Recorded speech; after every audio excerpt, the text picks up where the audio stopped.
Gerar lanjede jolli shekaat mekayeta lelure ot mekayeta lelure Tokuma Tokuma Tokuma Tokuma Ya ilmani oromo Tokuma Uma Tokumani kumna Tokuma Sindagannu Kophaa yaadee dhundhumee, kophaa taa'ee gungumee, barbaadee fala dhabe roobni yaadaan atumee. Ji'oota waggaa 3 yeroo guyyootaan hiru kan ati yaadatamne guyyaan tokkollee hin jiru. Qalbii keessa naannessee gadi buusee ol baasee hin argine akka kee ana garaa na raase. An achiin haftan seene erga gaaf manaa baatee atis garaa jabaatte hibboon deebine taatee. Ummanni kan kee bal'aan waa'ee makee dhibama eentu akkas nyaate eenyuun eenyutti himama. Adda baasuu dadhabnee kuduraaf baala raafuu dhihaa fi barii lafaa waa'ee kee yaanna gaafu. Silaa hin dagatamtu akkamiin si daganna seenaa keetiin jiraatta birraa bonaa fi ganna. Irra yaatuu waa maraa akka galaana gibee yeroo siin hin malletti akka nuuf hin galletti dhabamuu kennu dhibe. Gaachanaaf simboo keetiin namaa taatee dagalee kiilolee sagaleetiin sabaa taatee sagalee diina keetti geeraruun mataa bowwaafachiistee rasaasa jechootaatiin biyyee boraafachiistee. Akka gaangee saggaartee akka fardaa garmaamtee kallattii arfan irraa yeroo ati jirtu jechuun uummata Oromoo waamte. Inni dur rafaa ture hundi jirraan dammaqe kan baduu kenna hawwu hundi isaa naasuun baqe.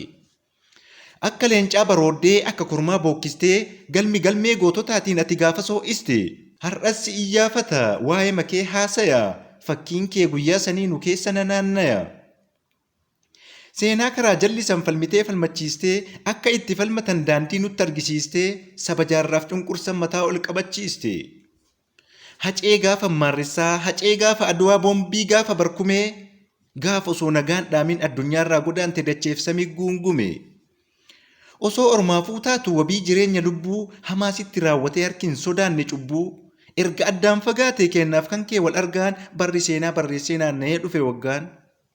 Haga ammaan barbaanna yoom ifa baya jennee namaaf lafaa safuudha dhugaa kan keen arganne. Gurra keenna qarannee eegna waca simbiraa waa'een artista Hacaaluu Wantaaraan maaltu jira.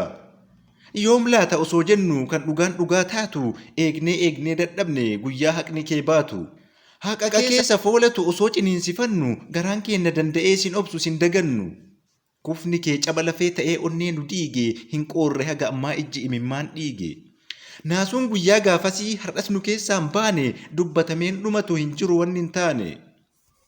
Gaafa ati deemtirraa hurriin biyyatti buute deebitee hin dorrobne ameessi gaafas guute. Erga gaafas dhabnee dacheen tun dukkanoofte haga ammaarraan galle machiin gaafas machoofte.